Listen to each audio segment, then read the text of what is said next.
that bitch. Jump in that fire.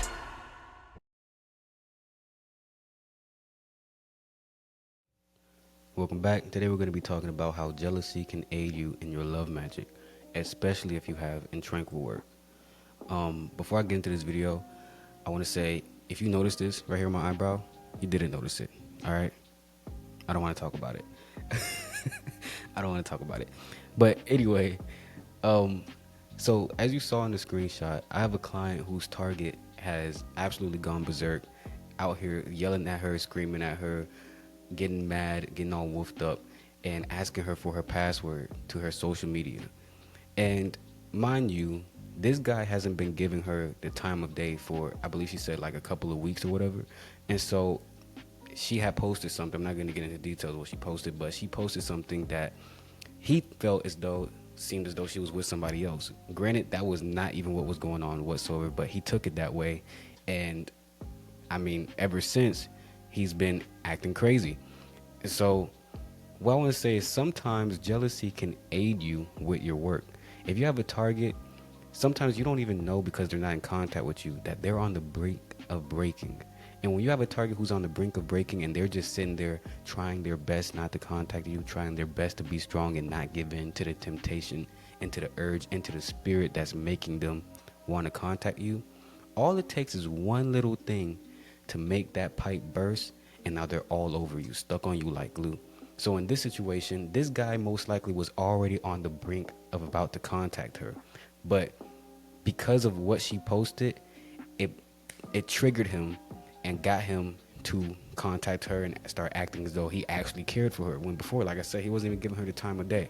Now with this strategy, it's very risky, because you have some scenarios in which, especially if I was gonna say especially with my women targets, but I wouldn't even think that. It all depends on the personality of the target.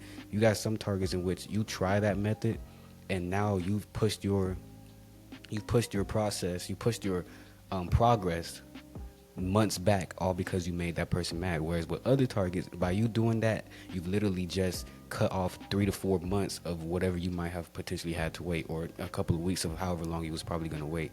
So it's one of those things that's really risky in regards to who you want to try that method out with. Now the last person you want to try this method out on is someone who you already know has some form of anger issues, or a past of being into domestic violence and stuff like that, because what you're going to end up having to deal with is that person hitting you or something of that nature. So it's something that you really got to take delicately and make sure that you're doing it with the right person that has the right type of personality. With this client of mine, she didn't even purposely mean to do what she did, and it just ended up working out for her in the end. But you got it, like I said, you really got to be careful. And I even told her when she called me, because at first she called me saying the guy was going berserk, yelling at her because she thought she was going to lose the target. I told her, I said, since I've seen this before in my own personal experience with doing the tranquil on certain people, I told her, watch, what's going to happen is he's going to either end up asking you for your location or asking you for your passwords. The next day she telling me he asked her for her passwords. So that's how I already know she's on the good track.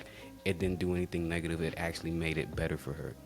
But I've had situations in which I tried that method and the girl ended up telling me she was going to slash my tires. Now, now my response to that was, I mean, you slash my tires, I slash you. But I'm joking, YouTube, I'm joking. No, I said that. I said I actually said something worse than that, but basically I say you slash my tires, I slash you. Fuck out of here. But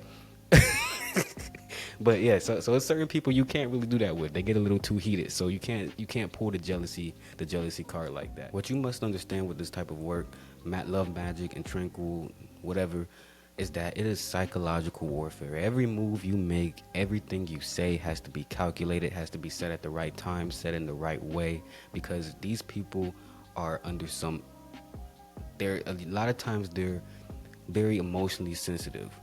So you don't know which way the pendulum is going to swing based off of what it is that you're going to say. So you have to be really careful and really calculated with what it is that you're doing and what it is that you're saying. And so with this client, thankfully, when this guy's going off on her, she stayed cool, calm, and collected. And that's what I advise all my clients to do. Because if you get all rowdy and to the level like they are, especially like if he was yelling at her over the phone, if she got back with him like that, what's going to end up happening is that that person is going to focus now on how you got mad back at them. They don't see how they was wrong for doing what they was doing. They don't see it that way. All they're gonna see is, okay, now I have some resentment to hold on to because this person yelled back at me when I felt they was wrong, blah blah. Whereas the other way around, by you being cool, calm, and collected, barely even having an emotional response in retaliation to what they're doing, they a lot of times end up seeing it as, okay, maybe I was tripping. They start coming back to apologize, trying to be back buddy with you. So that's what I mean by you got to be really careful and really, not only that, have, how to put it, emotional maturity to not get on the merry-go-round with them. Because once you hop on that merry-go-round with them, you're going to start feeling like you're in an endless cycle of up and down emotions, because that's where they're at. You just have to let them ride these emotions, ride whatever they're feeling within Tranquil or whatever type of magic you're doing. Whereas if you hop on it, oh, you're going to be in for a crazy journey with your process. But that's all for this video. Like, share, and subscribe.